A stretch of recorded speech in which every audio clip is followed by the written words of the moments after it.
Hi everybody, my name is Cheryl Lynn Gramp and I'm the creator of Translating Spirit, a free Facebook group for Awakening Lightworkers. In this video, I'm going to be talking about 10 signs that you might be a medium.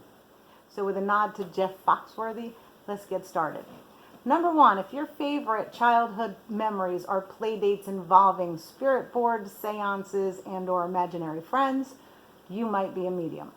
A lot of us who go on to develop our mediumship later in life have a memory of seeking out the paranormal and or spiritual experiences very early in life. We're drawn to it very early on. Number 2, if you have slept with your light on or the TV on all night as an adult, you might be watching too many scary movies or you might be a medium. A lot of us remember growing up having some anxiety, feeling spirit around us and not quite knowing what that was. Which brings me to number 3.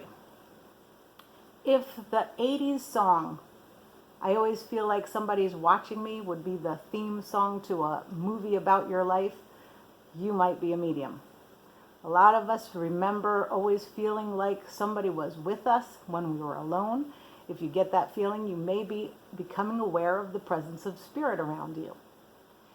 Number 4, if you can turn on your TV without the remote control, congratulations, you might be a medium. Growing up, I was aware of having, I used to say, a weird electromagnetic energy. I could never wear watches. They wouldn't keep the right time. I would get them fixed. They would break again. Within a week, it was off. I would have lights go out around me. I've even had the TV turn itself on and off around me. And now that I know dozens of other mediums, I hear the same thing from many of them, that they have a weird effect on electronics. So if you have experienced anomalies with electronics in your presence, maybe spirit trying to get a message through to you. Number 5, if you've ever laughed aloud at a joke your spirit guide told you, you might be a medium. That's right, a lot of us hear the voice of a spirit guide or a team of spirit people, if you will. Usually it's not outside that we're hearing with our physical ears, it's more a voice in our heads, and that's one of the discrepancies, the myths about mediumship. A lot of people think that mediums are seeing and hearing spirits with our physical eyes and our physical ears, and usually it's a little more subtle. But many of us are aware of a voice. It's almost like somebody's thinking thoughts into our heads. If you've had that experience and information, knowledge, answers seem to come from somewhere else, like a thought is being thought into your own head, that may be the voice of a spirit guide or your spirit team.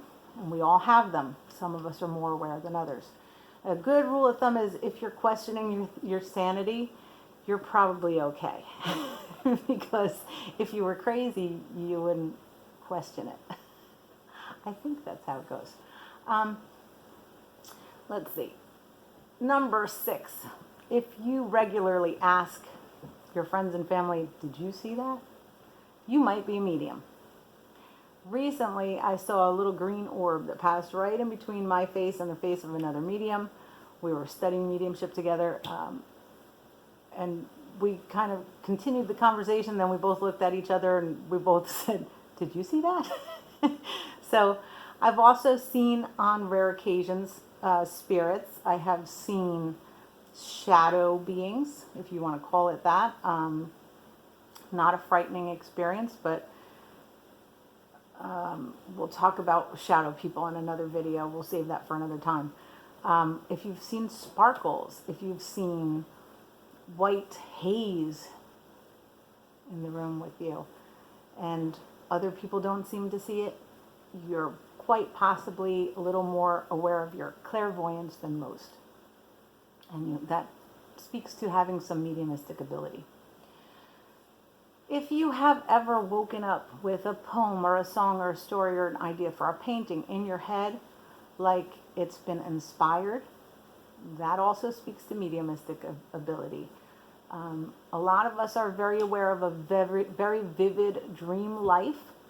So we are having experiences, we're having dream visitations, we're traveling outside the body, we are being given information in symbolic form, or sometimes even in the form of poetry or prose.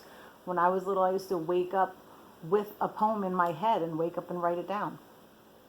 That is a form of channeling, which is one of the aspects of mediumship that you can explore.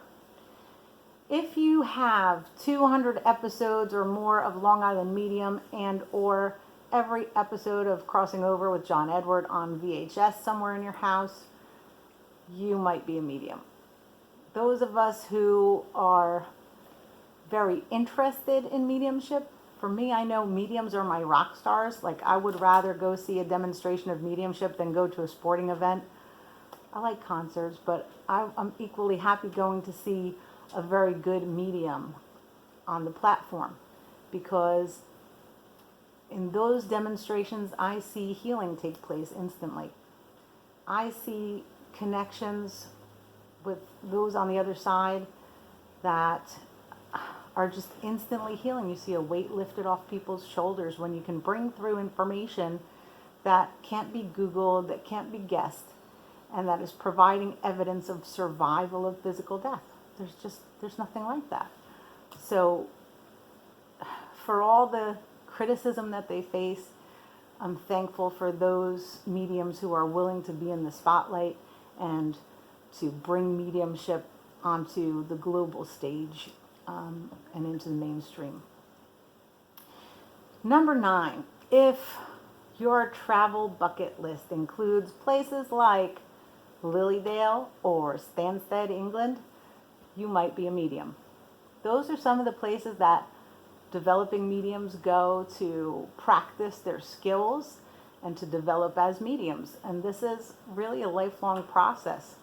A lot of people think that you're either born a medium or not, and that's not really the case. Even people who've been aware of their ability to communicate with spirit from a very young age continue to develop their skills at places like Arthur Findlay and Lilydale and many others around the world. There are spiritualist centers where world-class mediums will mentor you and teach you to develop your skills, to present better, to work on your philosophy of spirituality, etc. And number 10, if you're still watching this video, congratulations, you might be a medium. If you have an interest and you're wondering whether it's possible for you to communicate with spirit, the good news is that all humans have the necessary equipment. And now it's just about awareness and really passion, your desire to develop those skills. If you're willing to invest in yourself, take a class, experiment a little with what's possible, there are those that can help you to develop your skills in mediumship. It's not an overnight process, but it is something that can be developed. Just in the same way that if you take lessons with a musical instrument, eventually you're going to be able to play a song.